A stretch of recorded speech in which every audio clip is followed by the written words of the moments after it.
మొదటిగా ప్రభువైన యేసుక్రీస్తు నామములో యవనస్తుల కూడికకు ఇచ్చేసిన యవన ప్రియులందరికీ, నా తోటి యవనస్తులందరికీ ప్రభువైన యేసుక్రీస్తు నామములో హృదయపూర్వక వందనాలు. హల్లెలూయా. దేవునికి మహిమ కలుగును గాక.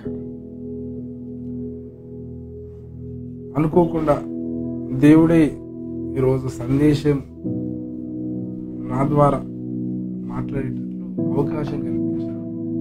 ఇది యాక్సిడెంటల్గా దొరికిన అవకాశం. యాక్చువల్గా మీనక్క ఈరోజు సందేశం పంచుకోవచ్చుంది. అక్కకు జ్వరం వచ్చింది కాబట్టి బాగలేదు, నేను పంచుకుంటున్నాను. అయితే మొదటిగా నేరుగా వాక్యంలోనికి వెళ్ళిపోదాం. యోహాను రాసిన ప్రకటన గ్రంథము 1వ అధ్యాయము 1వ వచనం. యేసుక్రీస్తు తన దాసులకు కనుపరుచుటకు దేవుడు ఆయనకు అనుగ్రహించిన ప్రత్యక్షత. ఈ సంగతులు త్వరలో సంభవింపనయ్యున్నవి.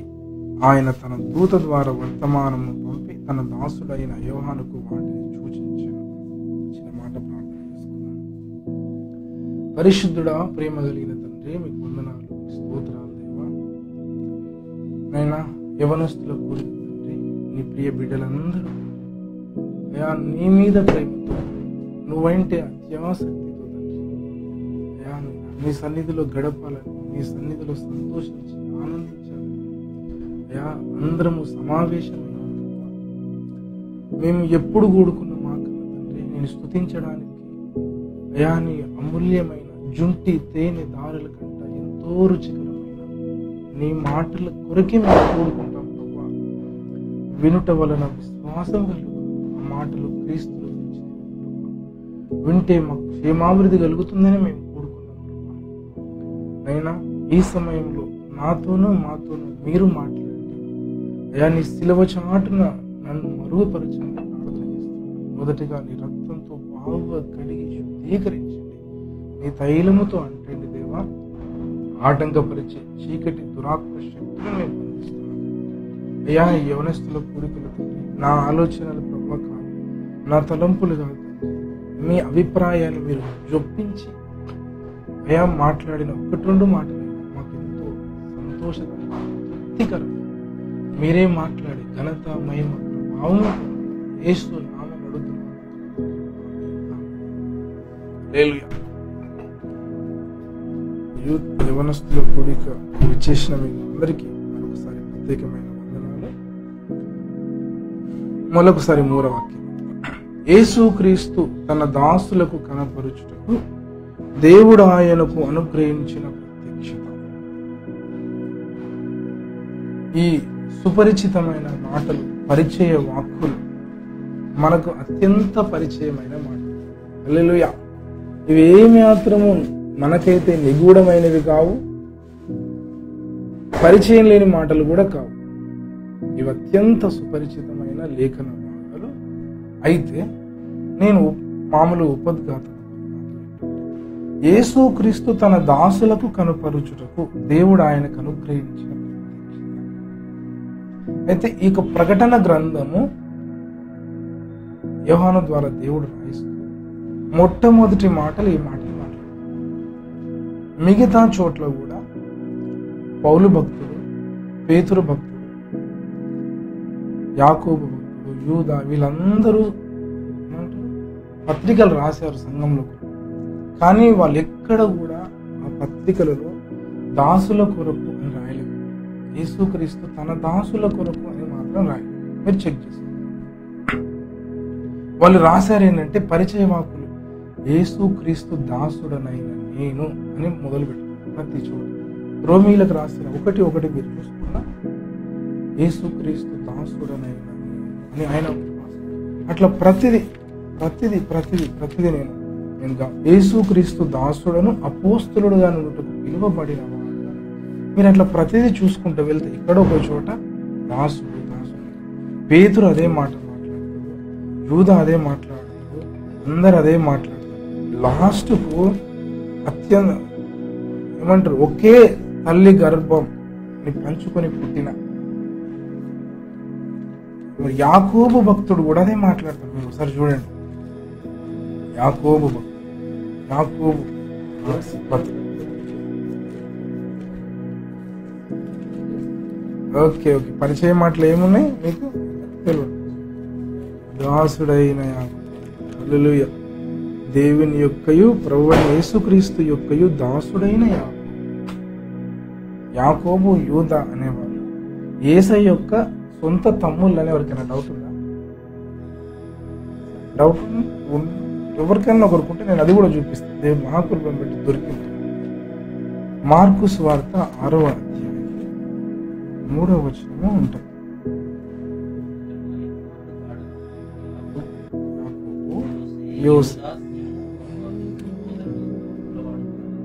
ఇతని అక్క చెల్లెళ్ళందరూ మనతో ఉన్నారు కారా? సోదరి మనలు, అదే కరెక్ట్. ఇక్కడ కొద్దిగా అయితే ఇక్కడ ఇతడు మరియ కుమారుడు కాడా? ఇతడు యాకోబు, యోసే, యూదా. యాకోబు పేరుంది, యూదా పేరు మనకు. అంటే వీళ్ళిద్దరైతే పత్రికలు రాస్తారు. ఈడ యాక్చువల్గా అక్క చెల్లెలు అని ఉంది. నాకైతే అక్క అయితే లేదు. ఉంటే ఇంకా పెద్దమ్మ కూతురులో అట్లా ఉంది. ఏసేనే జ్యేష్ఠుడు కదా. సహోదరి మనులు అనేది కరెక్ట్ ట్రాన్స్లేషన్. సహోదరి మనులు అనేది కరెక్ట్ ట్రాన్స్లేషన్. అయితే యేసయ్య యొక్క తమ్ముడు కూడా ఏమని పిలిపించుకోవడానికి ఇష్టపడుతున్నాడు? ఏమని అంటే దాసుడు, యేసుక్రీస్తు దాసుడు. అయితే ఇక్కడ మాత్రం ప్రకటన గ్రంథం ఒకటి మాత్రం యేసుక్రీస్తు తన దాసులకు కనబరుచుట. అంటే ప్రకటన గ్రంథ విషయాలన్నీ ఈ ప్రకటన గ్రంథం యొక్క ముఖ్య ఉద్దేశం, మూల ఉద్దేశం ఏంటి మనకందరికి బాగా 7వ వచనం. ఇదిగో ఆయన మేఘారుడై వచ్చు, ప్రతి నేత్రము ఆయన. యేసయ్య రెండో రాకడనే ముఖ్యాంశము, ప్రధానాంశము, యుగాంతం రాశారు. మ్యాక్సిమం అదే మ్యాటర్ వెళ్తున్నది. అయితే నీకు ప్రకటన గ్రంథ విషయాలన్నీ అర్థం కావాలంటే కంపల్సరీ ఎట్లయితే పౌలు, పేతురు, యాకోబు, యూదా ఇలాంటి శ్రేష్ఠ భక్తులు దేవునికి దాసులుగా ఉన్నారు, నువ్వు కూడా అలాంటి దాసులు అయిపోవాలి. హల్లెలూయా. తన దాసులకు అంటే అలాంటి మెంటాలిటీ, అలాంటి స్వభావం ఉన్న వాళ్ళకి ఈ రెండో రాకడ సంబంధించిన సకల సంభవాలన్నీ అర్థమైంది. ఇందులో మనకైతే దాసుడు అంటే కూడా మనకు డెఫినేషన్ అంటే రికార్డింగ్ ఉంది కాబట్టి దాసుడు అంటే అందరికీ దాసుడు అంటే ఒకటే ఒక మాట, సింపుల్ ఒక మాట చెప్పుకుంటే బేషరతుగా అన్కండిషనల్ లోబడేవాడే దాసుడు. మారు మాట్లాడిన వాడు, వానికంటూ ఒక సొంత అభిప్రాయం లేనివాడు. నేను ఇంత మిగతా ఎక్స్ప్లెనేషన్ ఎట్లా యుగాంతం క్లోజ్ ముందుకెళ్తాం తెలుసు. బేషరతు అన్కండిషనల్. ఇంకొక మాటలో మనకు అర్థం కాబట్టి ఎట్లా మాట్లాడాలంటే గలతీయులకు రాసిన పత్రికలో అది ఒక మాట లాగా ఉంటుంది. గలతీ 1:10 ఏమనుంది? ఇప్పుడు నేను మనుషుల దయను సంపాదించుకొని చూచుచున్నాను, దేవుని దయను సంపాదించుకొని చూచుచున్నాను. నేను మనుషులను సంతోషపెట్టు కోరుచున్నాను. నేను ఇప్పటికీ నీ మనుషులను సంతోషపెట్టువాడనైతే క్రీస్తు దాసులను కాకయే పో. చిన్న ఇంకా ఎక్స్ట్రా డెఫినేషన్ ఉంది. దేవుని సంతోష పెట్టే మనస్తత్వం గలవారే దేవుని దాసులు. హల్లెలూయా. నువ్వు మనుషులను సంతోష పెట్టగలే మనసు నీకుంది అంటే ఇంకా నువ్వు దేవుని దాసుడు కాలేదు. నువ్వు ఎప్పుడైతే నీ ప్రయత్నములలో, నీ యొక్క చేసే పనులన్నిటిలో నీ మెయిన్ మోటో దేవుని సంతోష పెట్టాలన్న బలమైన కోరిక నీలో లేనంత వరకు నువ్వు దేవుని దాసుడు కానే కాదు. అది అగ్ని పరీక్ష, టెస్ట్. నేను మనుషులను సంతోష పెట్టాలి, వాళ్ళని సంతోష పెట్టాలి, అందరూ నాకు కావాలి. తర్వాత దేవుడు కూడా దైవభక్తితో కూడా నేను గడిపి ఈ లోకంలో అందరికీ అన్ని విధాలుగా ఉంటూ అందరినీ సంతోష పెడుతూ దేవుని కూడా సంతోష పెట్టాలని చేస్తానంటే అది నీ వల్ల కాదు. అది దేవుడు కూడా యాక్సెప్ట్ చేయడు. నువ్వు ఏదో మామూలుగా చెలమని అవుతావు కానీ పౌలు, పేతురు, యాకోబు, యూద ఇలాంటి శ్రేష్ఠ భక్తుల వరుసలో మాత్రం నువ్వు ఉండవు. ఇది మాత్రం హల్లెలూయా. అందుకే మనం ఏం చేయాలి? దేవుడు ఇది ఒక సబ్జెక్ట్ మాట్లాడుకుంటే దేవుడు సంతోషపడే విషయాలంటే ఎన్నైనా మాట్లాడుకోవచ్చు. దేవుణ్ణి ఏ విధంగా సంతోషపెట్టగలం, ఏ విధాలుగా సంతోషపెట్టగలం అంటే అదొక్క మంచి సందేశం. ఎవరైనా ఇక్కడ సిద్ధపడితే కానీ నేను చెప్పాలనుకున్నాను. అయితే ముఖ్యంగా తన దాసుల కొరకు ఈ యొక్క ప్రకటన గ్రంథాన్ని దేవుడు రాయిస్తాడు. ఎందుకు? ఇవి త్వరలో సంభవిస్తుంది. ఇవి మెయిన్ ముఖ్యాంశం రెండవ రాకడ గురించి. అయితే ఇది ఇంకొక విషయం. ఈ దాసులు అంటున్నారు కదా, నేను నిన్న కూడా మాట్లాడుతున్నాను. అసలు దాసులు అని దేవునికి మేము బేషరత్తుగా ఎందుకు లోబడాలి? ఇంత ఖండితంగా ఎందుకు ఇట్లా మాట్లాడుతున్నాం? ఏంటి? దేవుడు నమ్ముకుంటే మేము దేవునికి దాసులం అయిపోవాలా? మాకంటూ సొంత అభిప్రాయాలు ఏముండవా? మా ఇష్టాలు ఏముండవా? అంతా ఆయన అజమాయిషేనా? జనరల్గా లోక సంబంధంగా ఎట్లా ఆలోచిస్తాం? దేవుడు లైఫ్లో ఒక పార్ట్. దేవుడు మొత్తం దేవుడిని మొత్తం ముందు పెట్టుకొని ప్రతి చిన్నది ఇంకా దేవుడు అనుమతి, దేవుడి చిత్తం ఓకే అంటున్నావా లేదు, సంతోషపడుతున్నావా దుఃఖపడుతున్నావా చెక్ చేసుకోవడం ఏంటో. మేము అన్ని పనులు చేస్తాం, వచ్చి నీకు కావలసిన గౌరవం నీకు ఇస్తాం, నీకు కావలసిన మర్యాద నీకు ఇస్తాం. ఇది లోక సంబంధం అందరూ దేవుని నమ్ముతున్న పద్ధతి. కానీ బైబిల్ ఉన్న దేవుడు అట్లా కోరుకోవట్లేదు. నువ్వు ఉంటావేమో కానీ దేవుడు కోరుకుంటున్నది మాత్రం ఒకవేళ దాసుడిగా ఉండాలి. ఏంది మరి ఇంతనా అంటే బాబు ఒకటే మాట చెప్పాలంటే, నువ్వు యేసయ్యకు దాసుడుగా ఉండకపోతే, నువ్వు యేసయ్యకు దాసుడుగా కాదని, నేను ఉండనని ఇది చాలా బలవంతంగా ఇదొక నిష్కర్షగా మాట్లాడుతున్నారు. చాలా నా మనసు గాయపడుతుంది, హట్ అవుతుంది, నేను తట్టుకొని ఇట్లాంటి మాటలు. దేవుడు ఎక్కడ ఉండాలి? ఆ ప్లేస్లో ఉండాలి. మరి ఇంత క్రైస్తవులు ఇంత మరి బరి తెగించి మాట్లాడుతున్నారు. ఎవరన్నా అంటే బాబు నువ్వు యేసయ్యకు దాసుడు కాకపోతే నువ్వు స్వతంత్రుడు అయితే కాదు. హల్లెలూయా. నువ్వు ఫ్రీ బర్డ్ అయితే కాదు, నువ్వు స్వతంత్రుడు అయితే కాదు. మళ్ళీ ఎవరికి దాసుడు అంటే నువ్వు పాపానికి దాసుడు అని రోమీయులకు రాసిన పత్రిక 6:17 చెప్తుంది. 6వ వచనం, పాపానికి దాసుడు. ఎవరైనా తీసి చదవండి, ఎందుకంటే వరుస క్రమాల్లో బాగుంటుంది. పాపములకు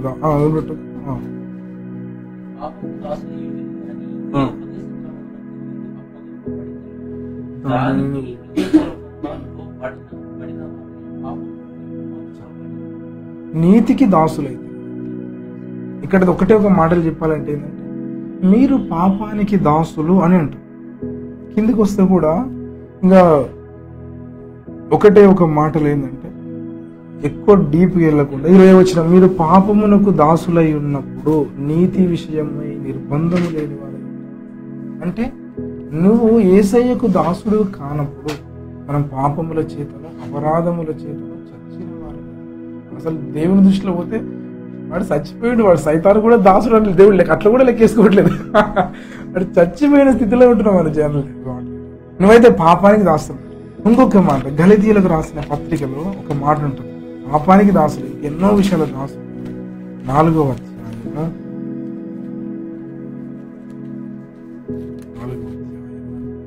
8వ వచనం చూస్తే, ఆ కాలమందైతే మీరు దేవుని ఎరగని వారై నిజమునకు దేవుళ్ళు కాని వారికి దాసులై ఉంటారు. ఎక్కడ ఉన్నట్ట దేవుళ్ళు కాని వారికి నువ్వు దాసు. ఏ దేవుని నమ్మపోతే వాడు పాపానికి ఎట్లా దానిస్తాడు? పాపంతో పోవాల్సి ఎవరిని నమ్మితే నిజ దేవుని తప్ప ఎవరిని నమ్ము, దేవుళ్ళు కాని వారిని ఎవరిని నమ్మినా వాళ్ళకు కూడా దాసు. అదేంటంటే కొద్ది విశాలమైన మార్గంలాగా ఉంటుంది. వాడేంటంటే మొత్తం అడ్జస్టబుల్ చేస్తాడు, అన్ని వాని చిత్తమే నెరవేరుస్తుంది తెలియకుండా. వాడు మొత్తం నేను ఫీడ్బ్యాక్ ఇచ్చి చేయించుకుంటాడు. అది విశాలమైన మార్గం కాబట్టి నేను స్వతంత్రుడని ఫీల్ అవుతారు. వాని జేబులో కూర్చొనే వాని చేతిలో ఉంటే నేను ఫ్రీ బర్డ్, నేను ఎవరి కింద లేను అనుకుంటున్నాను. వాడు ఊరుకోరా చూసి నవ్వుతాడు, వాడు చూసి. అలాంటి పొజిషన్ అన్నట్టు వాడు. అందుకే మనది ఇరుక్కు మార్గం లాంటి ఏసైకు పక్కడి బందిగా సూటిగా కనిపిస్తుంది. ఫ్రీ బర్డ్ ఏమన్నా ఇంతవరకు చెప్పినాం. మీరైతే ఎవరికొరకు దాసులు అవుతున్నారు. అక్కడి నుంచి ఏసయ్య మీరేమంటారు, 7:24 రోమీలకు రాసిన కొరింథీలకు రాసిన కొరింథీలకు రాసిన 7వ అధ్యాయము 24 అనుకుంటా నేను. మీరు విలువ పొట్టి కొనబడిన వారు గనుక మనుషులకు దాసులు. మనం ఎట్లా కొనబడ్డామంట? యేసయ్య విడిపించేశాడు మనం దాసత్వం నుంచి మనల్ని విడిపించేశాడు. ఇది 5వ అధ్యాయం గలతీయులకు ఈ స్వాతంత్ర్యం అనుగ్రహించి క్రీస్తు మనలను స్వతంత్రులుగా చేసి ఉన్నాడు. కాబట్టి మీరు స్థిరముగా నిలిచి మరలా దాస్యమును కాడి కింద నేను స్వతంత్రుని చేశాడు. హల్లెలూయా. యాక్చువల్గా నీవు ఉండవలసిన పొజిషన్ ఇక్కడనే. వాడు మధ్యలో వచ్చి పాపానికి సైతానుకు దేవుళ్ళు వారికి దాసులుగా ఉండేటట్లు చేశాడు. యేసయ్య మిమ్మల్ని మనల్ని విలువ పెట్టి కొని యేసయ్యకు తన దాసులుగా చేశాడు. తన దాసులుగా నేను యేసయ్య దాసులని స్వగర్వంగా చెప్పుకునే పౌలు లాంటి శ్రేష్ఠ భక్తులను దేవుడు పౌలు ఇంకొక చిన్న డిఫరెన్స్ ఇట్లా మనకు అయితే వాని యొక్క రాజ్యంలో నువ్వు దాసులు ఎక్కడైనా అక్కడైనా బానిసలాగే ఉంది కదా. దానికి దీనికి తూర్పుకు పడమరకుందంత తేడా, అంత తేడా. అంటే ఆ పోలికనే లేదు. ఈ వైపు ధ్రువం ఆ వైపు ధ్రువం. వాని దగ్గర ఉన్నప్పుడు నీవు వాడి కింద దాసత్వం కింద ఉన్నప్పుడు, సైతాన్ కింద దాసుడు అంటే బేసిక్ ఏంటంటే నీకు సమాధానం, శాంతి, నెమ్మది ఉండదు. హృదయం అంతా ఘోరమైన దుష్టత్వంతో పాపముతో నిండి ఉంటుంది. పాపానికి బానిసమై దాసుడై నెమ్మది లేకుండా నీ బ్రతుకు గురి గమ్యం ఆధ్యాత్మికత అసలే ఉండదు. లాస్ట్కు వాడు దాసునిగా పెట్టి నువ్వు మంచి దాసునిగా బతికినావు అనుకో, వాడు ఏమైనా లాస్ట్కు పెద్ద అగ్ని కూడా ఇంకా ఎక్కువ వేడిమయ్యేటట్టు అవకాశం ఇస్తాడు తప్ప వాడి దగ్గర ఏమీ మహిమ లేదు. హల్లెలూయా. యేసయ్యకు దాసుడుగా ఉంటే అయ్యారు పోయిన వారం మెసేజ్, యేసయ్య యొక్క కాడి చాలా సులువుగా ఉంటుంది, చాలా భారం ఉండదు అది. ఇంకోటి, నేను పాపము నుంచి విడిపించి స్వతంత్రునిగా చేస్తాడు దేవుడు. స్వతంత్రంగా లోబడేటట్లు దేవుడు చేస్తాడు. ఇంకోటి, ఇక్కడ నీకు చెప్పనాశక్యము గాని మహిమాయుక్తమైన ఆనందము, నెమ్మది, శాంతి, సమాధానం, తృప్తి అన్ని దేవుల్లో దొరుకుతాయి. హల్లెలూయా. అక్కడ మాత్రం ఏవి దొరుకుతాయి, అంత రివర్స్. ఇక్కడ మాత్రం ఇవన్నీ దొరుకుతాయి. ఇంత గొప్ప అనుభూతి కలిగి ఇలాంటి ఆత్మీయ స్థితిలో ఉండి దేవునికి దాసులుగా ఉండడం ఎంత గొప్ప వరం ఇది. హల్లెలూయా కాదా? ఇంకొకటి నేను కూడా చెప్తాను. నువ్వు నేను దేవునికి దాసులుగా ఉండడము అది దేవుని మహాకృప, మహాభాగ్యం. అయ్యా, నువ్వు బలహీనుడవు, చేతగానే వాడు, పాప మరణముల నియమంతో దినదినము కొట్టుమిట్టాడు, చాలా వేదనలతో బతుకుతున్న నువ్వు దాసుడిగా ఉండడానికే ఇంత ఇబ్బంది పడితే, దేవుడు సృష్టించిన కోటాను కోట్ల దేవదూతలలో శ్రేష్ఠులు 24 పెద్దలు, 4 జీవులు, ఇంకా వాళ్ళ కెరూబులందరూ యేసయ్యకు దాసులుగా ఉండడం ఇష్టపడతారు. హల్లెలూయా. మనకందరికీ తెలుసు అది. ప్రకటన గ్రంథం 10వ అధ్యాయం 19వ అధ్యాయం 10వ వచనం వస్తే, ఆయనకు సాష్టంగా పడి నమస్కారం చేయడానికి వస్తే ఒకటే మాట అంటాడు, వద్దు సుమే, నేను నీతోనూ క్రీస్తుని కూర్చున్న సాక్ష్యం చెప్పు, నీ సహోదరులతోనూ సహదాసుడు. 22లో కూడా అదే మాట ఉంటాడు. 19 వద్దు సుమి, నేను నీతోను ప్రవక్తలైన నీ సహోదరులతోను ఈ గ్రంథమందున్న వాక్యములను గైకొని వారితోను సహదాసుడు. హల్లెలూయా. సహదాసు. వాళ్ళు దాసుడు అని చెప్పుకుంటుంటే మనకేమో పెద్ద కొమ్ములు వచ్చినట్లు. అంటే చాలా మందికి ప్రత్యక్షత లేదు అనుకో. ఇప్పుడైతే కోటాను కోట్ల దేవదూతలందరూ వాళ్ళు దాసుని ఆ స్థితిలో ఉండి దేవుని మహిమపరుస్తున్నారు, దేవుని ఘనపరుస్తున్నారు. 5వ అధ్యాయం చూస్తే మానక దేవునికి స్తుతి, ఘనత, మహిమ, ప్రభావములు కలుగునుగా కనిపిస్తుంది. హల్లెలూయా. వాళ్ళతో పోలిస్తే మనం ఎంత, ఇప్పుడు మనం దాసులుగా ఉండడం ఎంత భాగ్యం. హల్లెలూయా. ఎంత ఘనత. దేవుని దాసత్వంలో చాలా మధురం ఉంటుంది. అయితే మళ్ళొకసారి మనం వెనక్కి ఇది ఏమంటున్నాడు, ఇలాంటి దేవుని మనస్తత్వం, దాసుని మనస్తత్వం మరోసారి బేషరతుగా అన్కండిషనల్ లోబడేవాడు, దేవుని చిత్తమును నెరవేర్చాలని ఆశగలవాడు, దేవుని సంతోష పెట్టాలని ఏకైక సూత్రం, ఏకైక ఆలోచన కలిగిన వాడు దాసు. అలాంటి వారికే దేవుడు ఈ ప్రకటన గ్రంథంలోని మర్మాలను, అందులోని అంశాలన్నీ తెలియజేసి సిద్ధపరచడం వాళ్ళ కొరకే దేవుడు రాయించాడు. నువ్వు నేను కింద ఒక మాట ఉంటుంది, 3వ వచనం, సమయము సమీపించినది గనుక ఈ ప్రవచన వాక్యములు చదువువాడును వాటి విని ఇందులో రాయబడిన సంగతులను గైకొని వారుతారు. ఏంటంట, ఈ ప్రవచన వాక్యములను చదువువాడును వాటిని చదవాలి, వినాలి, వీటిలో రాయబడిన సంగతులు గైకొనాలి. చదువుతున్నాం, వింటున్నాం, గైకొనాలి అంటే ఒబే కావాలి. మన అనుభవ జీవితంలోకి వాటిని తీసుకురావాలి. ఇప్పుడు దాని విలువైతే దాసుని మనస్తత్వం కలిగి ఇవి ఎవరికి మన దాసులకు అర్థమవుతాయి. ఇంకోటి ప్రత్యక్షత అనే మనసు కూడా ఉండాలి. ప్రత్యక్షత అంటే మనకు సింపుల్ డెఫినేషన్ ఒకటే ఒక మాటలు చెప్పాలంటే, దేవుడే చూయిస్తే తప్ప కనబడని విషయాలే ప్రత్యక్షత. నువ్వు సొంతంగా పరిశోధన చేస్తే అర్థం కావు, కానీ దేవుడే ఒక రెవల్యూషన్ లాగా థాట్ సడన్ గా నీలో కలిగే మార్పు జీవమైన అర్థమయ్యేటట్లు ఉంటుంది. అదే ప్రత్యక్షత గల మనసు ఉండాలి. ప్రత్యక్షత గల మనసు ఉండి దాసుని లక్షణం కలిగి ఉంటే వీటన్నిటిని ప్రాక్టికల్గా అనుభవంలో ఉంటే తప్పకుండా ఈ అన్నీ అర్థమవుతాయి. ఇవన్నీ మేము ఓకే దీనికి సిద్ధపడే ఉన్నాం అని మనం అందరం తీర్మానం చేసేస్తాం. హల్లెలూయా, దేవునికి భయం. అయితే నేను చెప్పేది ఇవి దేవుడు ముగింపు కాలం, అంత్యకాలం కాబట్టి వీటన్ని ప్రకటన గ్రంథంలోని విషయాలన్నిటిని మనకు తెలియజేయాలి, దాసులకు తెలియజేస్తాడు. ఇంకొకటి ఏంటంటే, ఈ ప్రకటన గ్రంథంలోని అంశాలన్నిటిని దేవుడు అంత్యకాలంలో తెలియజేస్తాడు. ఇంకొక మాట ఏంటంటే, తన దాసులకు కనబరుచుటకు అన్నాడు కదా. అంటే ఒక మాటలో చెప్పాలంటే, ఈ 7 సంఘాలకు 7 దిద్దుబాటు లేఖలు రాయించడం, ఇవన్నీ చేయడం చూస్తే దేవుడు ప్లూరల్ వచనాలు ఎందుకు మాట్లాడంటే, దేవుడు నాకు తలంపించింది. సంఘమంతయు,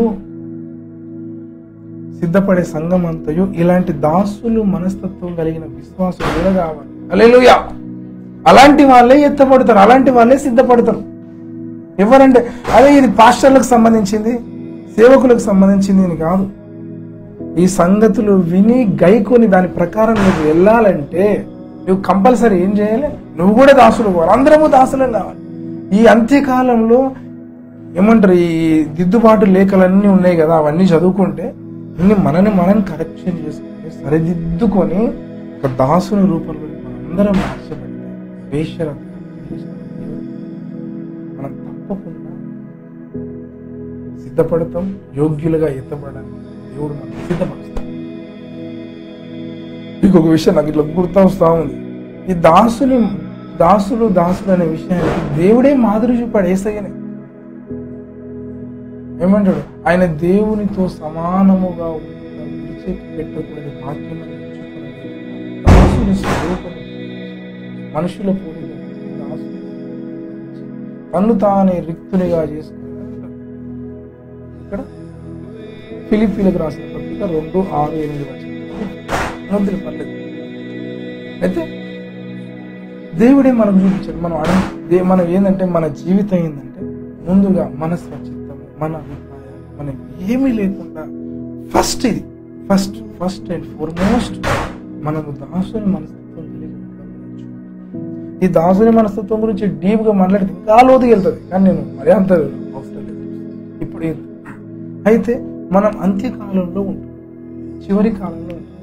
మనం అంత్యకాలంలో ఉన్నాము కాబట్టి దేవుడు ఈ ప్రకటన గ్రంథ విషయాలన్నింటినీ మనకు బయలుపరుస్తాడు. ఇది నమ్ముతున్నామా లేదా? అయినా మనకు డౌట్ ఉందన్నా ఒకటి అంటే, నేను దానియేలు రాసిన పత్రిక, దానియేలు రాసిన గ్రంథము 12వ అధ్యాయము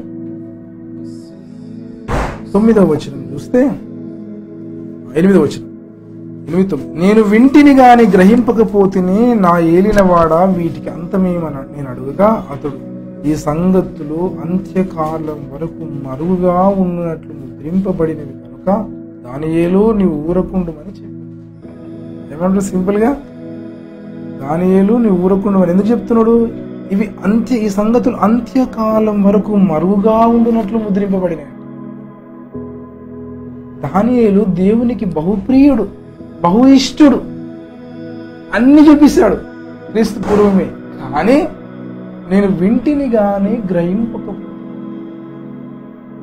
నీకేమిడ ఇక్కడేమంటున్నాడు? ప్రకటన గ్రంథం 1వ అధ్యాయం 3వ వచనం చదవాలి, వినాలి, గ్రహించాలని అంటున్నాడు. కానీ ఆయన విన్నాడు కానీ గ్రహించలేదు. రాసిండు అనుకో, విన్నాడు కానీ గ్రహించలేదు. కానీ నువ్వు గ్రహించాలని దేవుడు డిమాండ్ చేస్తాడు. హల్లెలూయా. అంటే దీన్ని నువ్వు గ్రహించగలుగుతున్నావు అంటే ఇది ఏంది కాలం? దానియేలుకే క్లోజ్ చేసింది నీకు ఓపెన్ చేస్తాడవా? దానియేలుకే దేవుడు మరుగు చేసిన విషయం, ముద్ర వేయడం అంటే మరుగు చేయడం, రహస్యంగా ఉంచడం అని మనం ఏమంటాం అయ్యగారు రాసిన యుగాంతంలో మనం చదువుకుంటాం. దేవుడు ఆయనకే మరుగు చేసి నువ్వు దానియేలు కంటే శ్రేష్ఠ భక్తుడు నీకు నాకు దేవుడు మన ఆత్మ వివరిస్తాడు. అందుకని ప్రకటన గ్రంథము 22వ అధ్యాయం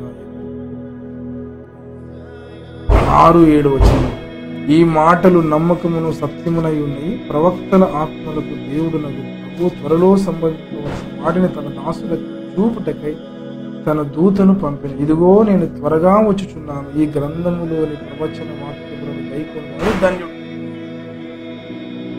ఇంకా కొద్దిగా వస్తే 10వ వచనం, మరియు అతడు నాతో ఇలాగూ చెప్పాను, ఈ గ్రంథమందున్న ప్రవచన వాక్యములకు ముద్ర వేయవలదు, కాలము సమీపమై.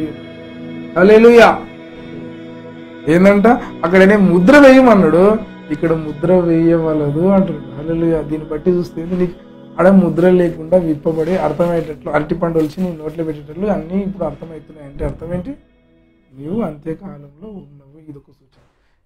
మనకు అంత్యకాలం గురించి అయితే 2వ తిమోతిలకు రాసిన పత్రికలో ఒక మాట ఉంటుంది. మన అంటే జనరల్గా అందరూ అదే కోడ్ చేస్తుంటారు. నేను అందుకని అంత్య దినములలో అపాయకరమైన కాలములు వచ్చునని తెలుసుకొనము. ఏలయనగా మనుషులు స్వార్థప్రియులు, ధనాపేక్షులు, బింకములాడువారు, అహంకారులు, దూషకులు, తల్లిదండ్రులకు అవిధేయులు, కృతజ్ఞత లేని వారు, అపవిత్రులు, అనురాగరహితులు, అధిద్వేషులు, అపవాదకులు, అజితేంద్రియులు, క్రూరులు, సజ్జనులు, ద్రోహులు, మూర్ఖులు, గర్వాంధులు, దేవుని కంటే సుఖానుభవాలను ఎక్కువగా ప్రేమించేవారు, పైకి భక్తి గల వారి వలె ఉండి దాని శక్తిని ఆశ్రయించని వారునయ్యుందురు. ఇట్టి వారికి అంత్యకాలంలో ఇవన్నీ లాస్ట్ మాట కూడా అయితే డేంజర్ అవుతుంది అనమాట. ఈ అంత్యకాలంలో ఇది ఎక్కువైపోతుందంట. పైకి భక్తి గల వారి వలె ఉండి దాని శక్తిని ఆశ్రయించిన ఇదో డేంజర్ మాట. పైకి భక్తి గల వారిలా ఉండి దాని శక్తిని ఆశ్రయించిన వారు. ఇంకా పైన చూస్తే చాలా గ్రోర ధనాపేక్షులు, మీ చదువుకోండి నిదానంగా, అనురాగ రైతులు, అతి ద్వేషులు. ఏమైనా ద్వేషిస్తే మామూలుగా అతి ద్వేషులు, అసలు మూర్ఖులు, క్రూరులు, సజ్జన ద్వేషులు కూడా ఉంది. అంటే మంచి వాళ్ళని ద్వేషించటం సజ్జన ద్వేషులు. అసలు ద్వేషించడానికి ఏం అవకాశం లేదు వాళ్ళని. కానీ వీడు ఎట్లా ద్వేషిస్తాడంటే వీడి అతి ద్వేషంతో వీడి ద్వేషించే ద్వేషాన్ని చూస్తే నార్మల్గా ఉన్నోనికి పిచ్చి ఎట్లా తయారయ్యారంటే అంతేకాలం మరి ఈ కాలం గారి కాలంలో పుట్టినాడు.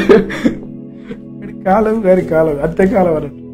అంటే అది నార్మల్ కాలం కాదు, అంత్యకాలంలో పుట్టాడు. పైకి భక్తి గల వారిగా ఉంది దాని శక్తిని దేవుని శక్తిని ఆశ్రయించు. ఓన్లీ పైకి మాత్రమే. అంటే వీళ్ళు మనసులకు సంతోషపెట్టారు. ఒక మాట చెప్పాలంటే పైకి ఏకదం మొత్తం మారిపోతారు. తర్వాత అంటే ఇంటి మీద స్టారు ఇంట్లో బార్ అన్నట్లుంటది. అట్లుండేటోళ్ళు ఎవరు వాళ్ళు, అలా ఉండేటోళ్ళు ఉండొచ్చు. అయితే వాళ్ళ శక్తిని ఆశ్రయించరు, దేవుని మనస్ఫూర్తిగా నమ్మరన్నట్లు. అయితే అంత్యకాలంలో అనేక సూచనలు మనకు కనబడుతున్నాయి. అది బైబిల్ పరిధిలో మాట్లాడుకుంటే అనేక విషయాలు మాట్లాడు. మొత్తం ఇప్పుడున్న ఇదొక కారణమైతే ఇప్పుడు జరుగుతున్న యుద్ధాలు కానీ, ఇజ్రాయిల్ ఒక దేశంగా ఏర్పడడం, దాని మీద అన్ని యుద్ధం చేయడానికి సిద్ధం కావడం, అదొక సూచన. ఇదొక సూచన. ఇంకో మనకు బైబిల్ ఇంకా మనకి ఈ ప్రకటన గ్రంథ వాక్యపరంగా ఆలోచిస్తే ఈ యొక్క ప్రకటన గ్రంథ యొక్క మర్మాలను, అంత్యకాల సంభవాలను దేవుడు ముద్ర వేయకుండా విప్పుతున్నారు. హల్లెలూయా! ఇది కూడా అంత్యకాలం యొక్క సూచన. అంటే మనము యేసయ్య రాకడకు సమీపంగా దగ్గరగా ఉన్నామని ఇందు మూలంగా తెలియజేయబడుతుంది. హల్లెలూయా! అందుకే తన దాసుడైన మన ఆత్మీయ తండ్రికి దేవుడు ఈ అంత్యకాలంగా తప్పదు, ఈ ఆప్షన్ తప్ప ఇంక వేరే లేదు. దేవుడు తన దాసుని 4 తరాల నుంచి మంచిగా చెక్కుకొని నిర్మించుకొని సిద్ధపరిచి ఈ అంత్యకాల సంభవాలన్నీ అలాంటి కాలంలో మనం ఉన్నవా లేవా? అందుకే నీకు కావాలంటే ఇన్ఫర్మేషన్, నీకు కావాలంటే సందేశం, ఏమన్నా రెండో అక్కడ గురించి డౌట్ ఉంటట్లుందా? ఎంతైనా నువ్వు తెలుసుకోవచ్చు. కానీ దాన్ని గైకొనడమే ఉంది ఇప్పుడు మనకు కావాల్సింది. వింటున్నాం, చదువుతున్నాం, దానికి ఒబే అయి సిద్ధపడాలి. సిద్ధపడమే కాదు, మనం సిద్ధపరిచే స్థితిలో ఉంది. దేవుడు నీకు నాకు ఈ అంత్యకాల సంభవాలన్నీ తెలియజేస్తున్నాడంటే బయట నిన్న మాట్లాడుతుంది. కొందరు 50 సార్లు బైబిల్ చదవాలంట, 30 సార్లు చదవాలంట, చాలా మంది చాలా సార్లు చదవాలంట. ఒకరు ఉన్నారు వాడు విపరీతమైన పరిశోధన చేస్తారు. ఎప్పుడు ఏదో గ్రంథాలు చదువుతుంటారు, ఏదో రాసుకుంటుంటారు, ఏదేదో మళ్ళీ ఏమంటారు బైబుల్ కాలేజీలో ఇస్తారు కదా డిగ్రీలు సర్టిఫికేట్. ఒకరోజు మాట్లాడినా లైవ్లో పేరు చెప్తాను, అదే పరిచయం చేస్తారు ఇట్లా వాళ్ళందరినీ. నాకు వాళ్ళ ఆసక్తి, వాళ్ళ విషయ పరిజ్ఞానానికి కొత్తలో కదా మైండ్ గిర్రం తిరిగింది. వాళ్ళు మొత్తం బుక్కులు రాస్తున్నాను, బుక్కులు రాసేయడం. మరి ఇంత ఆసక్తి ఏంటి, ఇంత చదవడం ఏంటి, ఎక్కడ దొరికినారు? వాళ్ళతో కంపేర్ చేసుకుంటే మనం తంతే బూరెల బుట్టలో పడ్డాం, ఏం లేదు.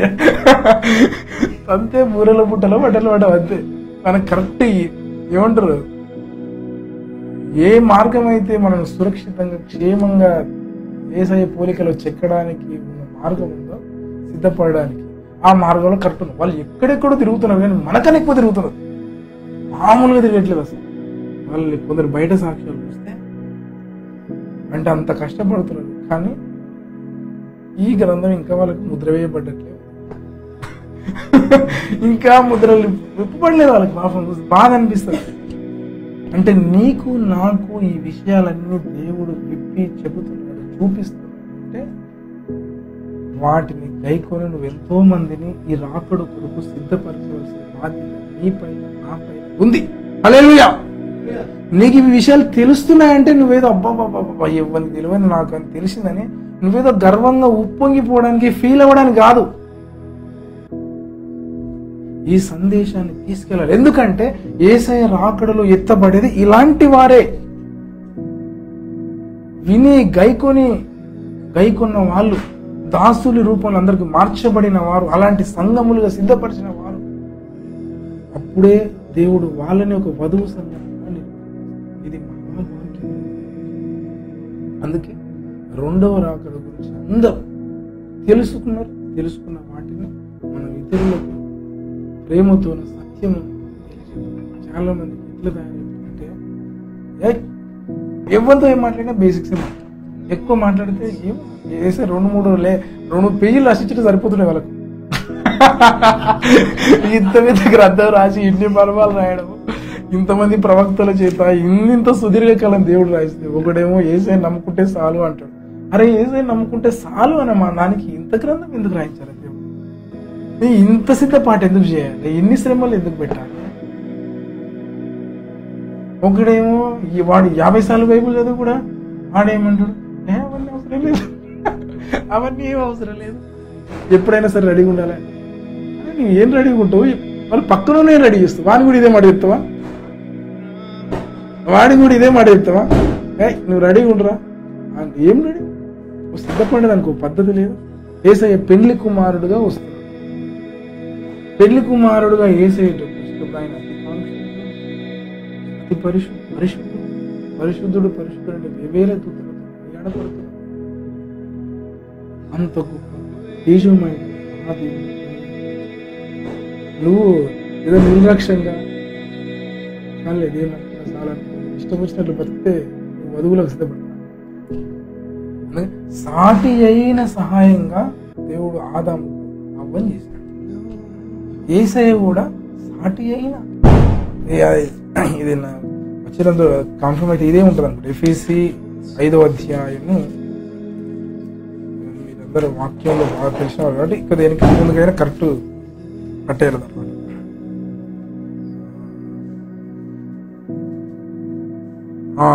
25 వచ్చింది 5:25.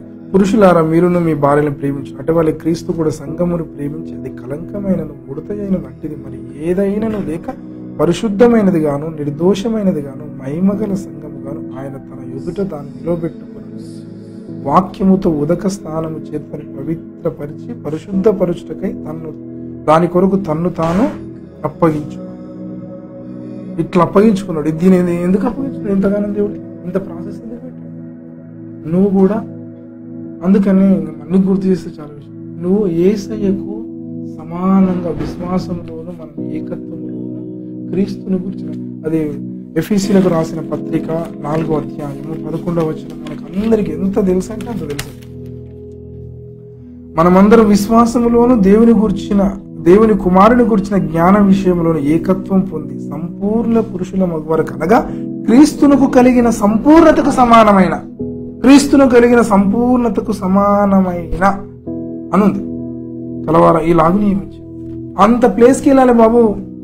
ఏదో చాలా మంది ఏదో ఉంటే అయిపోతుంది అనుకుంటారు. అరే నాయన అట్లా దేవుడు నిన్ను అందుకొరకు ఆ పాపదాస్యం నుంచి దేవుళ్ళు కాని వారి నుంచి నిన్ను విడిపించి తన దాసునిగా చేసుకున్నది ఎందుకొరకు కాదు, యేసయ్యకు సమానమైన ఏ దాసుడు అన్నాడు కానీ ఏం హోదా ఇచ్చేసాడు అన్న దేవుడు. దేవునిలో ఇట్లుంటుంది. దేవునిలో దాసత్వం అంటే సమానంగా.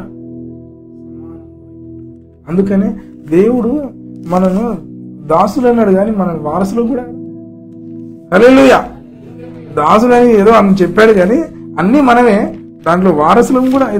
ఇదే గలతీయులకు రాసిన 4వ పత్రిక 7వ వచనం 4వ అధ్యాయం 7వ వచనం. కాబట్టి నువ్వు ఇక దాసుడవు కావు కుమారుడవైతే దేవుని ద్వారా వారసుడు. హల్లెలూయా. నువ్వు ఇక దాసుడవు కావు కుమారుడవైతే వారసుడు. హల్లెలూయా. ఎక్కడెక్కడ తీసుకుపోతున్నాడు దేవుడు.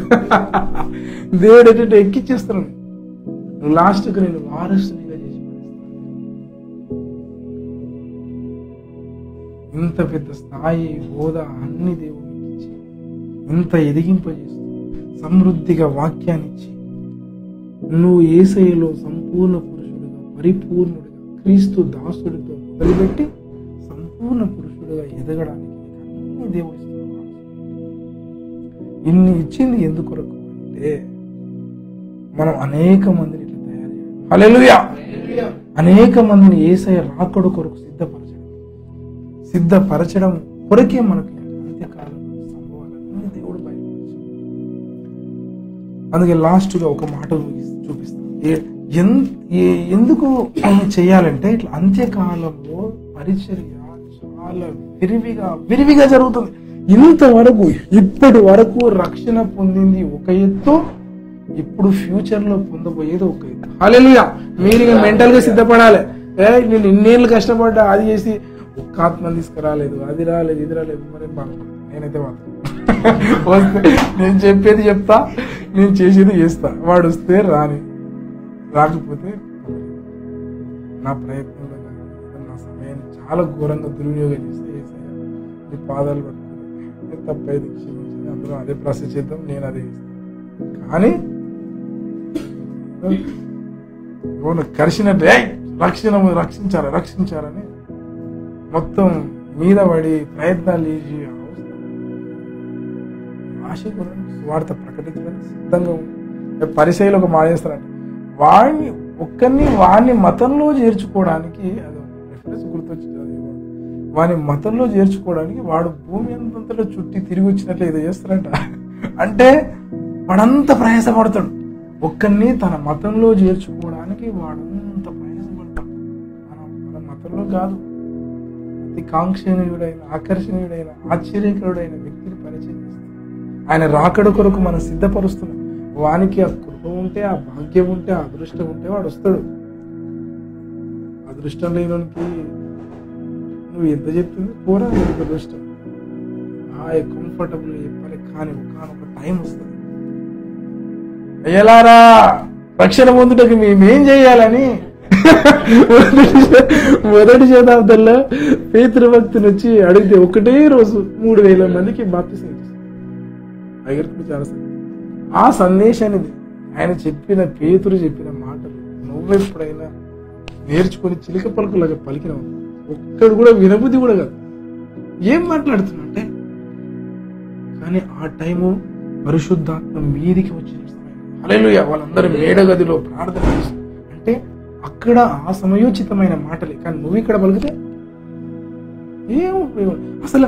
ఆ సందేశంలో ఇప్పుడు నేనన్నా ఇన్ని రెఫరెన్స్ తీసి ఇదేం మాట్లాడుతున్నాను, ఆయన ఏం మాట్లాడతాడు? సింపుల్ గా యోవేలు ద్వారా ప్రవచనాన్ని చెప్తాడు. కొన్ని యేసయ్య రక్షకుడు అండ్ కంపల్సరీ ఇట్లా బాప్తిస్మం పొందాలి, లేదా విశ్వాసం ఉండాలి, మీరు ఇట్లా మారు మనసు పొందాలి, మీరు పాపులు అన్ని కార్నర్ చేసినట్లు ఏమున్నట్టు. మొదట మనిషి జన్మత పాపి, తర్వాత మారు మనసు పొందు, ప్రార్థన చెయ్యు, తర్వాత యేసయ్యనే దేవుడు అని ఏదో కళ్ళగట్టినట్లు ఏం చూపిస్తున్నట్లు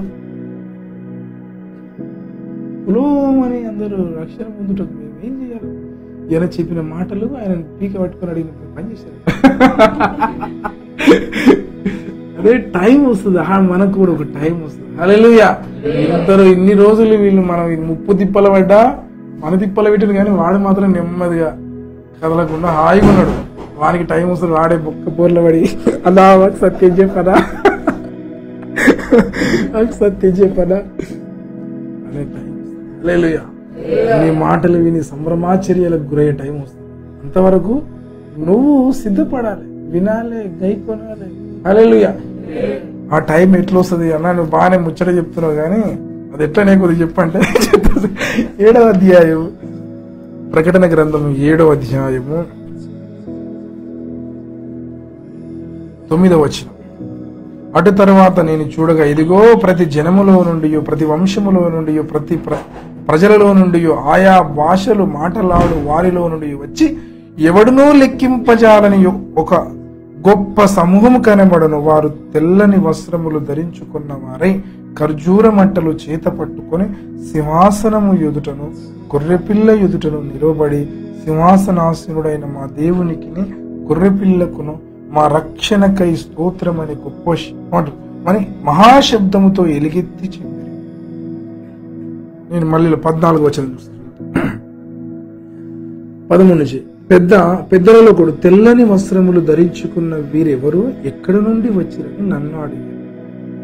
అందుకు నేను, అయ్యా, పెద్దలలో ఆయన ఇట్లా అడిగితే, అయ్యా నీకే తెలియనగా అతడు ఇలాగూ నాతో చెప్పాడు, వీరు మహాశ్రమల నుండి వచ్చిన వారు గొర్రెపిల్ల రక్తములో వస్త్రములను ఉదుక్కుని వాటిని ఎక్కడి నుంచి వచ్చినట్టు వీళ్ళు మహాశ్రమల కాలం నుంచి వచ్చింది. అంటే అంత్య దినాల నుంచి వచ్చారు. ఒక మాటలు సింపుల్ గా మాట్లాడుకుంటే అంత్య దినాల నుంచి మహాశ్రమల కాలంలో నుంచి వచ్చింది. వాళ్ళు ఎంతమంది అంటారు లెక్క. ప్రతి వాళ్ళందరూ వచ్చి మా రక్షణకై స్తోత్రం. ఇంతమంది ఉన్నారు కదా, వాళ్ళలో నువ్వే నీ చేత రక్షింపబడిన వాళ్ళు నీ గాలానికి, అంటే మనుషులను పట్టు జాలరన్నాడు కదా యేసయ్య. నువ్వెంతమందిని పట్టుకుంటావు? అప్పటికి సిద్ధపడవు. అప్పటికన్నా ఇప్పుడు చేసేది చేస్తూనే ఉండు. వాళ్ళు ఇక్కడ ఇప్పుడు ఆపమని కాదు, మరి లేదు మీరు డైవర్షన్. అయ్యో స్వార్థ ప్రకటింపబడిన ఎడల నాకు శ్రమ అన్నాడు. సర్వలోకమునకు సర్వ సృష్టికి స్వార్థను ప్రకటి చేస్తా ఉండండి. కానీ వాడు వినకపోతే వాడు మూర్ఖంగా మా దేవునికి జై శ్రీరామరావు అంటాడు, జై అదేనా అంటాడు. గాజాల చూడు ఎట్లొచ్చినారు అంటే వాళ్ళ పరిస్థితి చూడు ఎట్లొచ్చింది. అంటే ఏదైనా బలవంతం చేసేటట్లు వచ్చింది. మన పరిస్థితి అట్లా కాదు. హల్లెలూయా. డిగ్నిటీగా చెప్దాం, నీట్గా చెప్దాం, పొలైట్గా చెప్దాం, ఓకే బాయ్ కొట్టి వాడే మన దగ్గరకు వచ్చి సాష్టంగా పడి అడిగేటట్లు అయ్యా ఏం చేయాలని అడిగే టైం దేవుడు ఇస్తాడు. అంతవరకు నీవు దాసుని మనస్తత్వం కలిగి ఎదగాలి. హల్లెలూయా. మంచి ఎదగాలి, గైకొనాలి. వీటి విషయాలు ప్రకటన గ్రంథ సంభవాలు అన్నిటిని నేర్చుకోవాలి. సిద్ధపడితే మనదే ముందున్నది, మనదే మొత్తం టైం అంతా మనదే. హల్లెలూయా. కాలం అంతా మనదే, అంత్యకాలం అంతా దున్నుకునే కాలం మనది. హల్లెలూయా. విస్తారమైన పంట పొలం ఉంటుంది. పనివారప్పుడు మనమే తక్కువ మంది, ఇంతమంది నమ్ముతున్నారు, బాప్తిస్మాలు చేయాలి, మిగతా మందిని ఎక్కడికి చేయాలి, ఏం చేయాలని మనకే ముచ్చెమట పడతారు. అంత దేవుని మహా అద్భుత కార్యం జరగబోతుంది. దాని కొరకు మనం సిద్ధపడతాం. సందేశం ముఖ్య సందేశం. హల్లెలూయా. మనం సిద్ధపడుతున్నాం. ఎప్పుడు నెమరు వేసుకున్నాం, ఎవరు బాధపడాల్సి అవుతుంది. నెమరు వేసుకుని బలపడి దేవుని కొరకు ఒక మహాశూర కార్యాలు చేస్తూ తనకిష్టమైన దాసులుగా చివరకు వారసులుగా దేవుని చేత దేవునికి మహిమకరంగా మన జీవితాలు నడుచుకొని ఆయన రాకడ కొరకు వేల కొలది కోట్లాది మందిని సిద్ధపరిచిన వాక్యం దేవుడు మనకందరికీ అనుగ్రహించును కాక. ఈ వాక్యం మన వెలికి ఆశీర్వదింపబడను కాక. చిన్న ప్రార్థన చేసుకుందాం. పరిశుద్ధుడా, ప్రేమ కలిగిన తండ్రి, మీకు వందనాలు, మీకు స్తోత్రాలు దేవా. నాతోనూ మాతో ఎన్నో విషయాలు విస్తరించి మాట్లాడేవా. నైనా మేము దాసుని స్వరూపము ధరించు, దాసుని మనస్తత్వం కలిగి ఉన్నాం. అయ్యా, నీకు ఇష్టమైన ప్రియమైన దాసుని బ్రతికేటట్లు సహాయం తెచ్చి నేను సంతోషపెట్టే భాగ్యం